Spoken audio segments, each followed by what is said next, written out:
بسم اللہ الرحمن الرحیم الحمد للہ رب العالمین الرحمن الرحیم مالک یوم الدین ایاک نعبد وإیاک نستعین اهدنا الصراط المستقیم صراط الذين أنعمت عليهم غير المغضوب عليهم ولا الضالين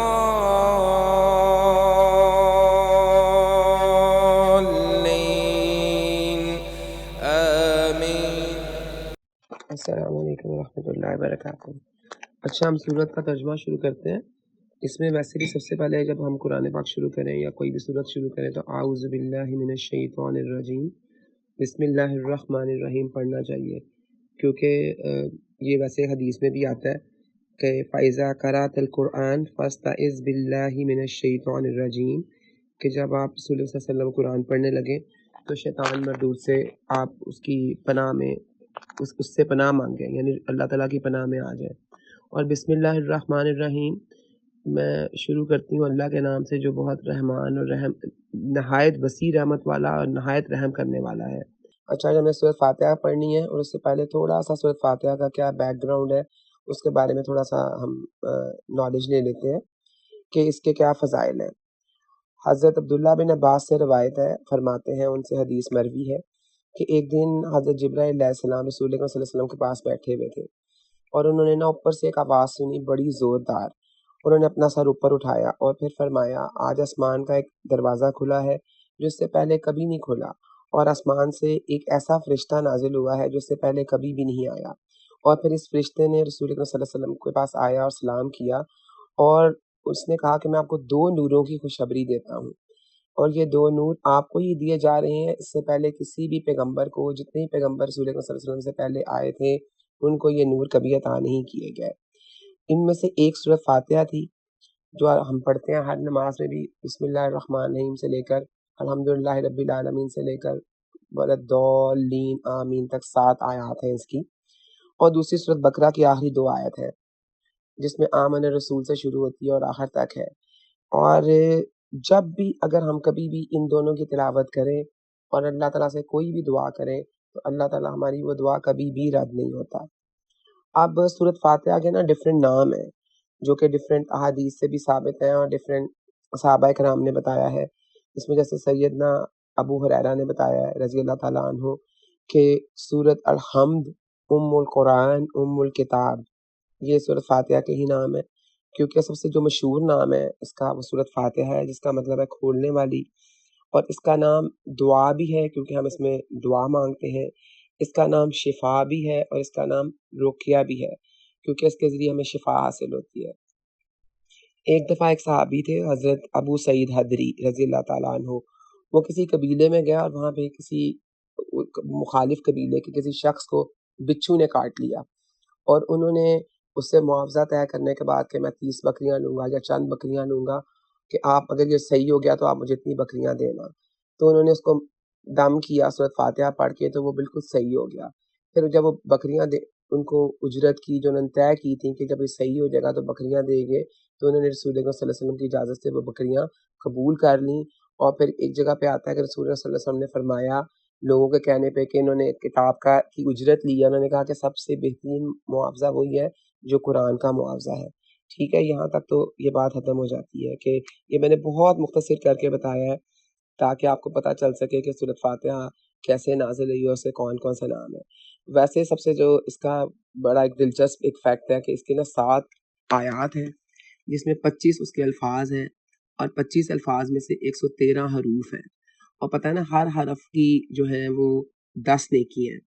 تو اس طرح سے اگر ہم اس کو صرف ملٹی پلائی کریں نا کہ ایک دفعہ ہم سورۃ فاتحہ پڑھتے ہیں تو 113 کو اب 10 سے ملٹی پلائی کرو تو 1130 نیکیاں ملتی ہیں۔ اور دن کے اندر ہم صرف فرض کی بات کر رہے ہیں، سنتوں کی بات نہیں کر رہے، تو 17 دفعہ ہم یہ سورۃ فاتحہ پڑھتے ہیں تو 19,210 ہمیں نیکیاں ملتی ہیں۔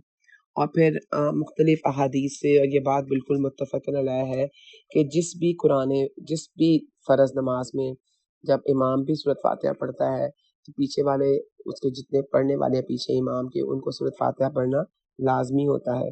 یعنی کوئی بھی نماز ایسی نہیں ہے جو سورۃ فاتحہ کے بغیر مکمل ہوتی ہے. کوئی نماز جو سورۃ فاتحہ اس میں نہیں پڑھی جاتی وہ ناقص ہے اور نامکمل ہے. ٹھیک ہے. جو بسم اللہ الرحمن الرحیم ہے نا یہ اس سورت کا حصہ ہے کیونکہ اس کو ملا کے 7 آیات بنتی ہیں. اور جو پہلی بسم اللہ سے لے کر جب تک آتا ہے نا یوم الدین یہاں تک اللہ کی تعریف ہے. یہ جو سورت ہے 3 حصوں میں ڈیوائیڈڈ ہے. سب سے پہلے اللہ کی تعریف ہے، پھر بیچ میں جو 4 نمبر سورت ہے وہ بندے اور اللہ کے درمیان میں ہے، اور آخری جو 2 آیات ہے نا اس میں ہم نے دعا مانگی ہے. ٹھیک ہے. یعنی 3 حصوں میں ڈیوائیڈ ہے. میں ایک نیچے تصویر بھی بھیج رہی ہوں، تمہیں پتہ چل جائے گا کہ اس میں کس طرح سے 3 حصوں میں ڈیوائیڈ اس کو کیا گیا ہے. سب سے پہلے تو یہ ہے کہ میں نے اس میں الحمدللہ کو بھی ویسے ہی ڈیوائیڈ کر دیا ہے. ال مین سب، حمد مین تعریف، پھر آگے ہے للہ واسطے اللہ کے، رب مین پالنے والا ہے، پھر عالمین سب، عالمین جہانوں کا. سب تعریف اللہ کے لیے ہے جو تمام جہانوں کو پالنے والا ہے. اس میں ال جہاں پہ بھی قرآن پاک میں آئے گا اس کا مطلب ہوگا تمام. لے جہاں پہ بھی آئے گا اس کا مطلب ہوگا لیے، اور اس میں کوئی نیا ورڈ نہیں ہے.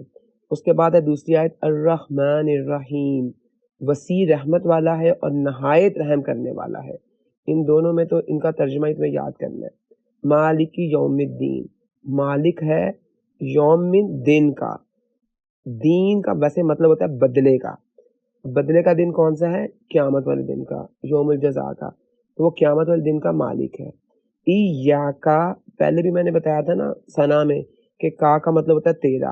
ایاکا، صرف تیری، نعبد، نامن ہم عبادت کرتے ہیں، وامن اور، ایاکا صرف تیری، نستعین، نون من پھر ہم مدد مانگتے ہیں.